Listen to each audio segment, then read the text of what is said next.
करते हैं। Recording on, mic on, आप मंत्र प्रारंभ करें। जी। ओम ओम खम ब्रह्म राष्ट्राय वर्धय सूक्त अथर्ववेद कांड 1 सूक्त 29। ऋषि वशिष्ठ देवता ब्रह्मणस्पति छंद अनुष्टुप स्वर गांधार उदात्त। ओम अभिवर्तेन मणिना येन इंद्रः अभिवावृधे तेन अस्मान् ब्रह्मणस्पते अभिराष्ट्राय वर्धय। वह इंद्र परम ऐश्वर्यवान जिस अभिवर्तन मणि से वर्धित, हे ब्रह्म वृद्धि के अधिपति प्रभु, वह राष्ट्र हेतु अभिवृद्धि करे। हाँ भाई ईशा पुत्र जी। जी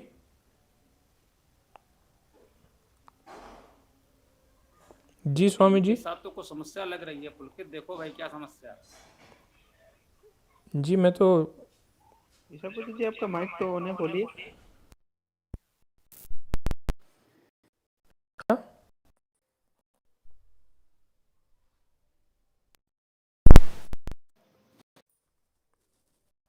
हेलो। हाँ पुलकित, एक तो ये करो कि रिकॉर्डिंग कर लो आज, यहाँ कुछ तो समस्या है। रिकॉर्डिंग कर लो, जब इनका आ जाए हाँ। अधिक से अधिक लोग करें, जिनके पास भी रिकॉर्डिंग की ओम सुविधा है वे रिकॉर्डिंग कर लिया करें। भले ही जब किसी की रिकॉर्डिंग आ जाए, वीडियो बन जाए, यूट्यूब पहुंच जाए, तो फिर अपना चाहे तो डिलीट कर सकते हैं, तो हम तब तक सुरक्षित रहे जब तक ये व्यवस्था सही से हो ना जाए। एक दूसरे के सहारे में कभी चूक हो गई है, हो भी चुकी है, तो इसको ध्यान रखें। ठीक है पुलकित, तो रिकॉर्डिंग की व्यवस्था तुम तो कर ही लो। जी। हाँ ईसा पुत्र जी प्रयास कर रहे हैं, तो ठीक है, थोड़ा सा हाँ इनका संदेश तो आ गया है।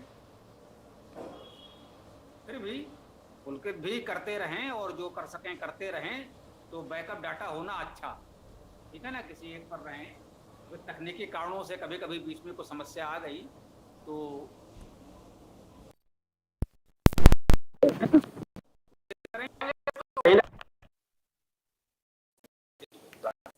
हेलो। ठीक है ईसा पुत्र जी, आप प्रारंभ कर सकते हैं चाहें तो। आवाज नहीं आ रही क्या? कि अभी हम आपको सुन नहीं पा रहे हैं। ईसा पुत्र जी, आप हमको सुन पा रहे हैं या नहीं? आपका संदेश तो दिखा है, परंतु हम आपको सुन नहीं पा रहे हैं। जो भी समस्या हो बताएं।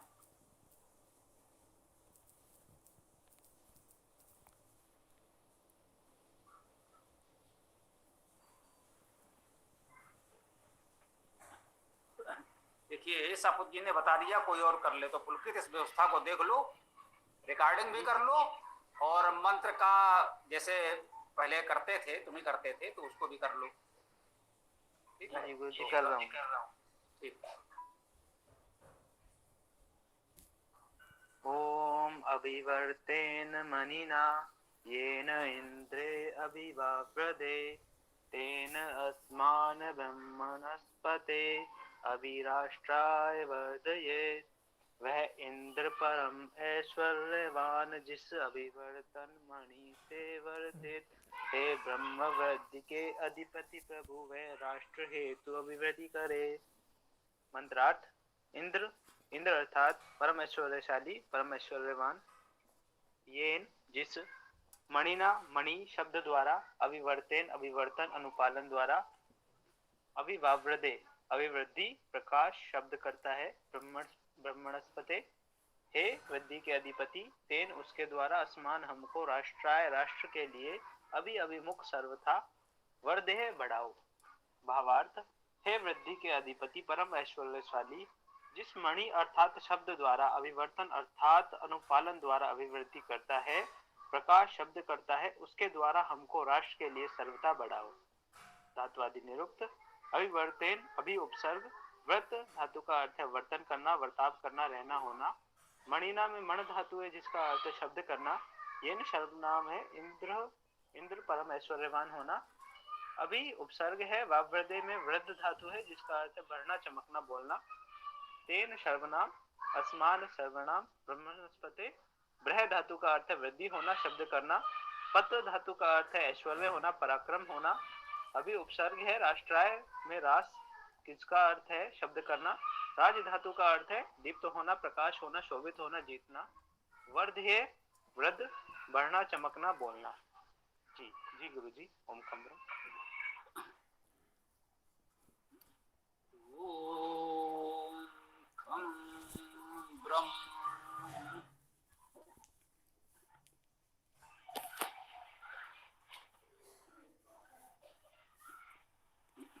ओम राष्ट्राय वर्धय सूक्त अथर्वेद कांड 1 सूक्त 29।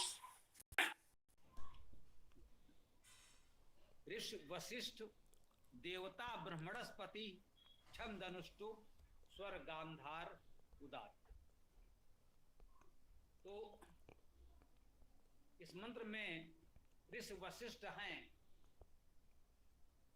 वशिष्ठ शब्द भी आप देखिए वस धातु से ही निष्पन्न है। अत्यंत वास युक्त, अत्यंत वास दाता, आप दोनों रूपों में ले लें। तरतम के अर्थ में अधिकतम जैसे कहते हैं, है ना, गरिष्ठ वरिष्ठ, मतलब अत्यंत वरिष्ठ जो हैं, वरीयान, परम वरीयान, वरिष्ठ। तो वैसे ही वस से ये वशिष्ठ बनता है जो अत्यंत वास युक्त, अत्यंत वासदाता होते हैं, वो ऋषि। जब हम मानते हैं कि ऋषि मंत्र की मूल भावना है, तो ये माने वशिष्ठ ऋषि है अत्यंत वासयुक्त और अत्यंत वासदाता। साधना उपासना के लिए हमें भी उचित आवास की आवश्यकता है। जैसा कि हमने कहा है कि वसदात से ही वसन वासन वस्त्र आदि भी बनते हैं, अर्थात बसने के लिए जो भी साधन अपेक्षित हैं वे सब वस धातु में निहित हैं। वशिष्ठ का अर्थ है कि पर्याप्त आवासीय व्यवस्था हो हमारे पास, और यदि हमारे पास हो तो अन्य साधकों उपासकों को भी उपलब्ध कराएं, वो है वशिष्ठ। देवता ब्रह्मणस्पति, जो ब्राह्मण का अधिपति। प्र धातु का अर्थ बढ़ना, वृद्धि करना, बढ़ाना। जो वृद्धिशील है, दूसरों को आगे बढ़ाता है, वो ब्रह्म है या ब्राह्मण। केवल प्रत्यय का अंतर है, अर्थ एक ही होगा।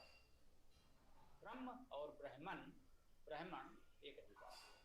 तो ब्राह्मणा पति उस ब्राह्मण अर्थात वृद्धिशील वृद्धिकर्ता का अधिपति,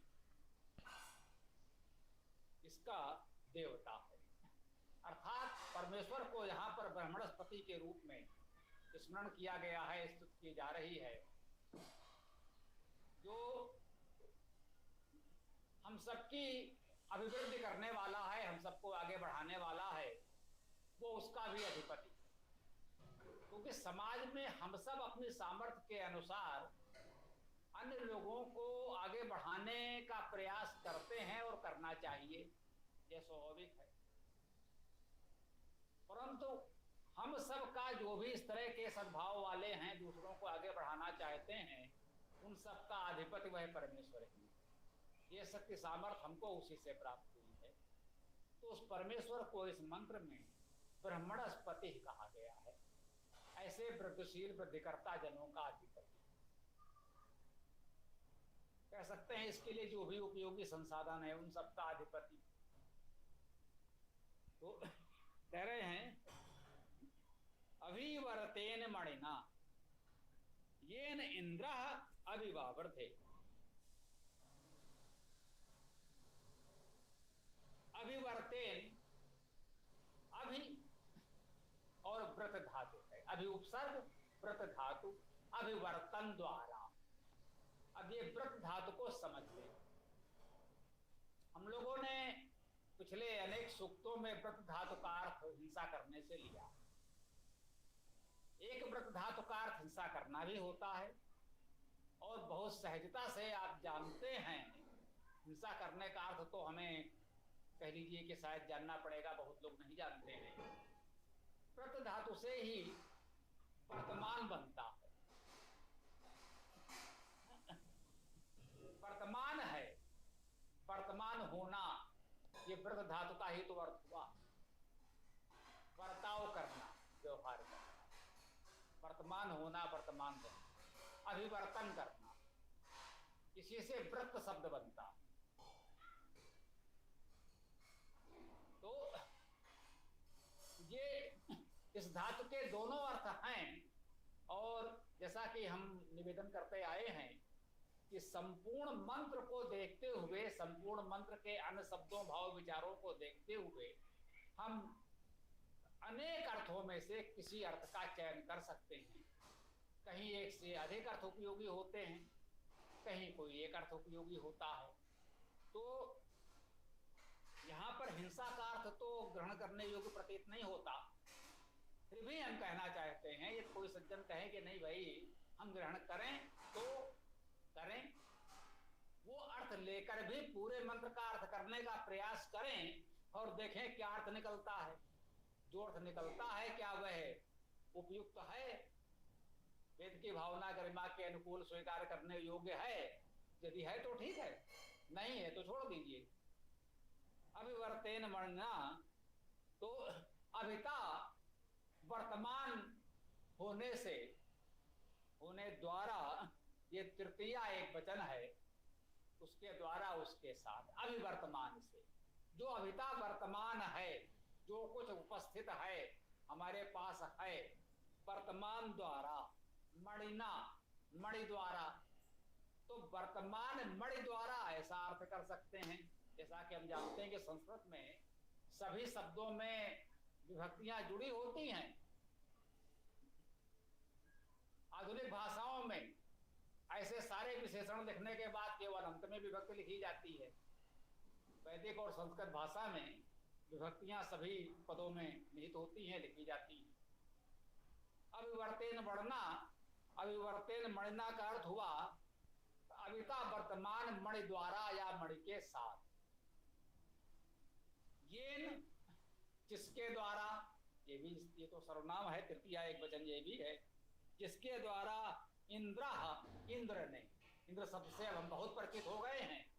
यदि इंद्र परमेश्वरीय धातु है, इंद्र शब्द का अर्थ हुआ परमेश्वरीवान परमेश्वर। तो येन इंद्र, जिसके द्वारा इंद्र ने अभिवावर्ते, अभिता, अभिता का अर्थ सब ओर से परिता, अभिता उसी अर्थ में आता है। अभिवावर्ते, और मूल बात ये कि जो उपसर्ग लगते हैं वह उसे बल देते हैं, विशेषता देते हैं। इनके बहुत ऐसे शाब्दिक अर्थ नहीं माने जाते, फिर भी हमें समझने के लिए कुछ ऐसे अर्थ जानने ही पड़ते हैं। अभिवावर्ते, जो अभिता, अभिता वावर्ते वृद्धि करता है। तो इसमें जो मुख्य शब्द है कर्ता कारक में वो इंद्र है। तो इंद्र अर्थात परमेश्वरीवान परमेश्वर अभिवर्तमान मणि द्वारा अभिता वृद्धि करता है। येन, जिस, ये भी इसी मणिना के साथ ले सकते हैं कि इंद्र जिस अभिवर्तमान मणि द्वारा अभिवृद्धि करता है। अब ये मणि क्या है? एक तो मणियां हम लोगों ने सुन रखी हैं कि ये मूल्यवान रत्न होते हैं, पत्थर होते हैं, हीरा मोती आदि, इन सब मूल्यवान पत्थरों को मणि कहते हैं। परंतु यह सहज प्रचलित लौकिक सांसारिक अर्थ है, जो इस समय हम जिस अर्थ में इसको प्रयोग कर रहे हैं वेद में यह अर्थ ग्रहण करना आवश्यक तो नहीं ही है, सामान्यता उपयुक्त भी नहीं होता। तो अभी आपने पढ़ा मणि शब्द कैसे बनेगा। मण धातु है जिसका अर्थ है शब्द करना। तो मणि का अर्थ हो गया शब्द, मणिना अर्थात शब्द द्वारा। तो अर्थ हुआ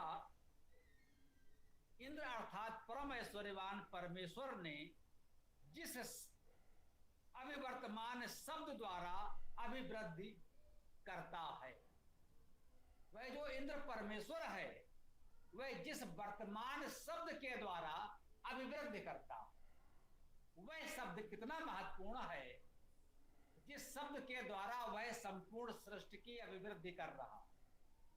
यहां शब्द का अर्थ हम ध्वनि ऊर्जा ग्रहण कर सकते हैं, क्योंकि हम जानते हैं कि मूल में तो एक आदि चेतन ऊर्जा है और उसके व्यवहारिक ऊर्जा के स्वरूप में ध्वनि और प्रकाश ही हम लोगों से अधिक परिचित है। तो सामान्यता साहित्य में उस ऊर्जा को ध्वनि और प्रकाश शब्दों से व्यक्त कर दिया जाता। एक तो यह अर्थ। और शब्द कहें तो वह एक शब्द जो हम सबकी अभिवृद्धि कर सकता है। इंद्र तो आया ही है परमेश्वरवान परमेश्वर, और उस परमेश्वर का मुख्य नाम मूल नाम ओम है, ऐसा हम वैदिक संस्कृति में जानते और मानते हैं। तो वह जो एक शब्द है, मणिना एक वचन में आया है, एक शब्द द्वारा, उस एक शब्द, उस ओम ध्वनि के द्वारा, उस एक ओम शब्द के द्वारा वह परमेश्वर सृष्टि की वृद्धि करता है। हम उस ओम को, एक शब्द को अपना लें, उसे अपने जीवन में धारण कर लें, वे हमारे जीवन में व्याप्त हो जाए, सांसों से जुड़ जाए, उस ओम के द्वारा हम सब अभिवृद्धि कर सकते हैं। अब आप कह सकते हैं इसमें मणिना था, इसका अर्थ हुआ शब्द द्वारा, इसमें ये नहीं कहा गया ओम शब्द द्वारा। ये बिल्कुल ठीक है, इसे आप हमारी भावार्थ या व्याख्या कह सकते हैं, आप चाहें तो ग्रहण ना करें। मणिना एक वचन में है, किस एक शब्द के द्वारा कहना चाहेंगे। आपको पूर्ण स्वतंत्रता है कि इस पर विचार करें, हमारे भावार्थ को स्वीकार न करें, अपना कोई और भावार्थ करें, आपको पूर्ण स्वतंत्रता है। वह भी सही होगा, वह भी सत्य होगा, हम उसे नकारेंगे नहीं। तो हमने कहा या तो मणिना शब्द द्वारा हम माने जो शब्द अर्थात ऊर्जा है, उस ऊर्जा के द्वारा सृष्टि की अभिवृद्धि हो रही है, यह बात समझ में आती है। और यदि थोड़ा सा एक शब्द कहना ही चाहें तो हमारे विचार से सबसे उपयुक्त हो सकता है ओम शब्द के लिए ही कहा जा रहा हो। शेष सबको विचार स्वतंत्रता है, सब लोग इस पर अपने तरीके से विचार कर सकते हैं। आगे कहते हैं,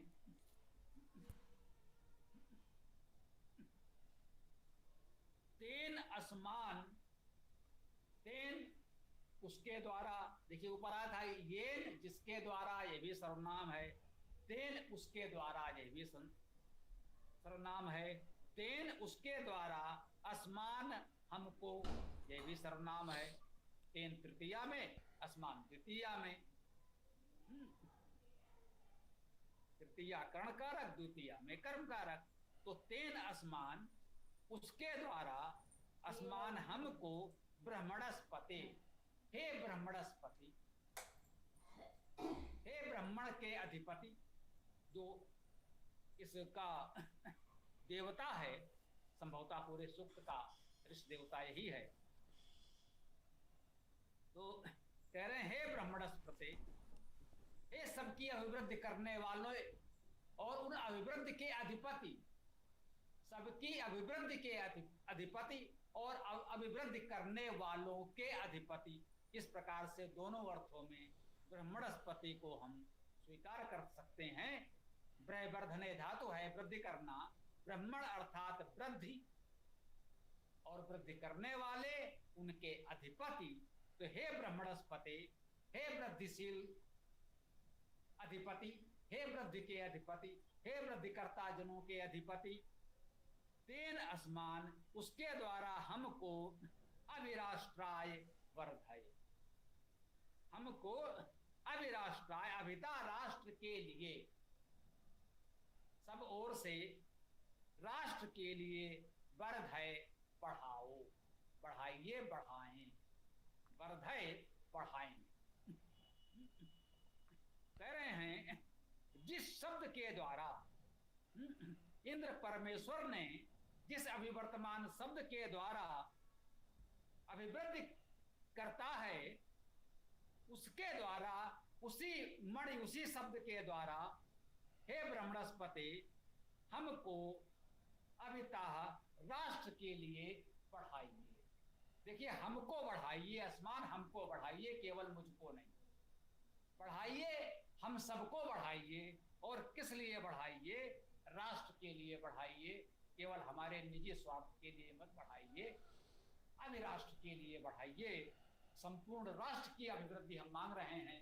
तो उस परमेश्वर से जो ब्रह्मणस्पति है, जो इंद्र परमेश्वर है, हम कह रहे हैं अभिराष्ट्र के लिए हम सबकी अभिवृद्धि करें, हम सबको आगे बढ़ाएं। यह इसका भाव है। राष्ट्र शब्द की व्याख्या चर्चा भी हम लोग कर चुके हैं, स्वराज्य में कर चुके हैं। स्वराज्य में जो राज शब्द था, राष्ट्र में वही राष्ट्र शब्द है। दोनों का मूल एक ही होगा। राज दीप्तो धातु से राज्य और राष्ट्र दोनों शब्द की निष्पत्ति विद्वान मानते हैं। तो राज दीप्तो धातु से राष्ट्राय का अर्थ क्या हुआ? दीप्तमान प्रकाश के लिए। हमारा राष्ट्र, हमारा समान प्रदीप्त रहे, प्रकाशमान रहे, तेजस्वी रहे। इस भावना से हमने अपने समाज को, इस देश को, राष्ट्र को हमने राष्ट्र नाम दिया है, राष्ट्र शब्द का प्रयोग किया है, जो सदा देदीप्यमान रहे, प्रकाशमान रहे और शब्द राज दीप्तो धातु में शोभित होना और जीतना अर्थ भी है। सदा शोभायमान रहे और विजयी रहे, यह हमारी कामना भावना है। इसी से यह राष्ट्र शब्द बनता है। यद्यपि राष्ट्र शब्द है, कह सकते हैं इसमें राज का जा तो नहीं है, राष्ट्र शब्द है, शाह है। तो रास धातु यदि ग्रहण करना चाहें, हाँ, एक विचार मन में आ सकता, तो अधिकांश विद्वानों ने तो राज दीप्तो धातु ही ग्रहण किया है, इसलिए वही अर्थ हमने आपको प्रमुखता से बताया। और यदि किसी के मन में यह विचार आए कि इसमें तो रास धातु दिख रही है, राज धातु थोड़ा टेढ़ी दूर की कौड़ी लग रही है, तो रास धातु से भी इसको ग्रहण कर सकते हैं। रास धातु का अर्थ है शब्द करना। अब आप और आगे बढ़ें, रस धातु भी ले सकते हैं, रस लेना। तो हमारा राष्ट्र रस सत्य रहे, शब्दशील रहे, अर्थात विद्यावान रहे, राष्ट्र में विद्या का प्रचार प्रसार होता रहे, रसमय रहे और प्रकाशमान रहे। ये सारे अर्थ ग्रहण करें, राष्ट्र को इन सारे गुणों से अभिवृद्धि करें, यही हमारी इस मंत्र की भावना है। ओम खम ब्रह्म। अब किसी को कोई प्रश्न हो, कोई बात कहना हो तो कह सकते हैं। ओम।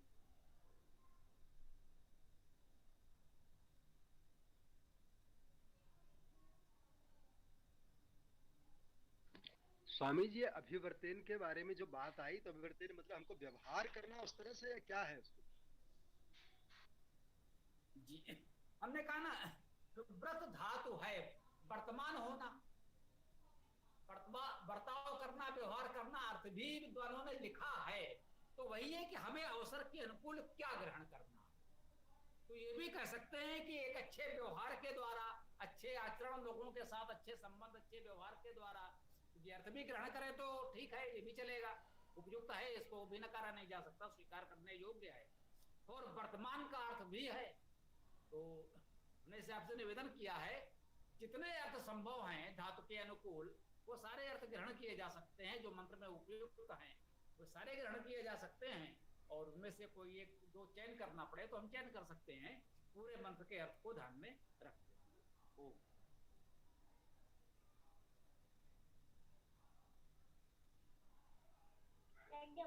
गुरु जी, मेरा एक प्रश्न था कि जैसे राष्ट्र का अर्थ लिया जाता है कि राष्ट्र के 4 भाग होते हैं, जमीन, जनता, और जमीन पर जनता का मालिकाना हक, और धर्म या संस्कृति। तो गुरु जी, लौकिक स्वरूप में क्या राष्ट्र का यह अर्थ लिया जा सकता है? देखिए, लौकिक स्वरूप में कौन सा शब्द किस अर्थ में प्रयोग होने लगा, ये परिभाषा कब किसने बना दी, वो जाने। लोक व्यवहार में बहुत से शब्दों के कुछ विशेष अर्थ हम लोग स्वीकार कर लेते हैं, इसे यूं समझे। जब राष्ट्र को क्षेत्रीय सीमाओं में बांध दिया गया, पहले इस तरह की सीमाएं तो नहीं थी कि बस ये रेखा खींची हुई है, इस पार हम है, इस पार कोई दूसरा है, ऐसा तो नहीं था। हमारी भावना थी कणवंतो विश्वमार्यम, हमने संपूर्ण विश्व को एक राष्ट्र के रूप में देखा है। सा संस्कृति विश्वावारा, हमारी संस्कृत तो संपूर्ण विश्वव्यापी है। हम अपने संस्कृत को संपूर्ण विश्व के लिए उपयुक्त मानते हैं, संपूर्ण विश्व को संस्कृत में लाना चाहते हैं और सबको आर्य बनाना चाहते हैं। तो आर्यावर्त राष्ट्र तो सर्वव्यापी है, विश्वव्यापी है, कह लीजिए। अब व्यवहारिक कारणों से ऐतिहासिक काल में अनेक सीमाएं बनती गई इस तरह से, तो उसे वास्तव में देश शब्द है, उसके लिए दिशा और स्थान के अर्थ में देश शब्द है, उसकी सीमाएं होती। और राष्ट्र शब्द का शाब्दिक अर्थ तो यही है। अब यह है कि विशेष अर्थ में कोई विशेष शब्द स्वीकार कर लिया जाए, सब लोग उसको उस अर्थ में जानने मानने लगे तो ठीक है, फिर लोग उसको उस अर्थ में ग्रहण करने लगते हैं। तो वेद के संदर्भ में तो वही अर्थ होगा जो हम लोग धातुजर्थ करेंगे, परंतु लोक व्यवहार में वो गलत बात है। राष्ट्र शब्द जब रूढ़ हो गया, एक निश्चित सीमा के अंदर, एक निश्चित भौगोलिक सीमा के अंदर चलने वाली एक व्यवस्था को जब आप राष्ट्र कह देंगे, तो आप ये परिभाषा भी कर सकते हैं, कुछ और विद्वान इससे और अच्छी परिभाषा भी खोजने का प्रयास कर सकते हैं। तो ये उनकी की हुई परिभाषाएं हैं जो समय के साथ बदलती रहेंगी। वेद की बात तो वो है जो हम लोग अभी मंत्र में चर्चा कर रहे हैं। ओम। जी गुरुजी, तो क्या गुरुजी भारत को हम राष्ट्र कह सकते हैं? क्योंकि वर्तमान में तो इतनी उथल पुथल चल रही है, तो राष्ट्र कहलाने के तो लायक बचा नहीं है भारत। तो इसके बारे में थोड़ा बता दीजिए। इसको यूं समझें, देश काल परिस्थिति के अनुसार परिवर्तन होता है। भले ही समय कुछ ऐसा चल रहा हो, अंधकार दिख रहा हो, तो हमें प्रकाश लाना है। राजदीप्तो धातु से राज्य और राष्ट्र बनेगा। ये स्वराज्य की स्थापना करनी है, स्वराष्ट्र की स्थापना करनी है, हमें इसमें प्रकाश लाना है, ये प्रयास करते रहे। भले अभी लग रहा है कि उस युग नहीं बचा, हमको लग रहा है, परंतु उसे उस युग बनाना है, तो ये प्रयास तो हमारा जारी रहेगा ना। यदि अभी नहीं है तो उसे हम ऐसा बनाएंगे, इसके लिए प्रयास करेंगे। ठीक है। ओम। जी गुरुजी।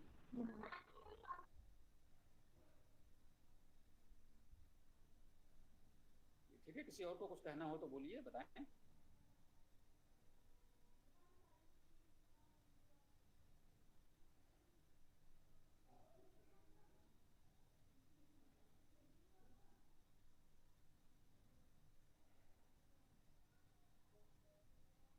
जी नमस्ते स्वामी जी, कोई नवीन साथी है तो उनका परिचय कर लेते हैं।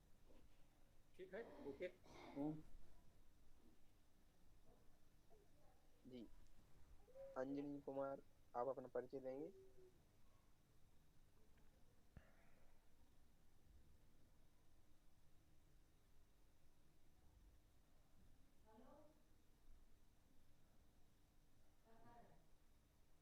बोलिए महोदय, परिचय दे दीजिए। सीताराम जी ने कहा है कि उसे समझें तो, परिचय न देना चाहें तो कोई बात नहीं, फिर आगे बढ़ा जाएगा।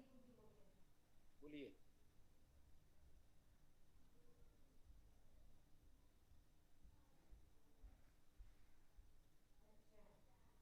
ठीक है सीताराम जी, आगे बढ़िए, शायद उनकी इच्छा नहीं है।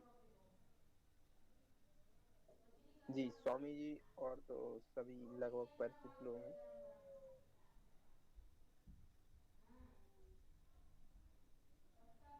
किसी का कोई प्रश्न नहीं है तो समापन किया जाए। और कल प्रातः 11 बजे तो हम लोग मिलेंगे ही, या तब तक कोई प्रश्न आप सोच लेंगे तो प्रातःकाल हम लोग चर्चा कर लेंगे। ठीक है, अब आप समापन करें ओम मंत्र के साथ। ओम। जी स्वामी जी।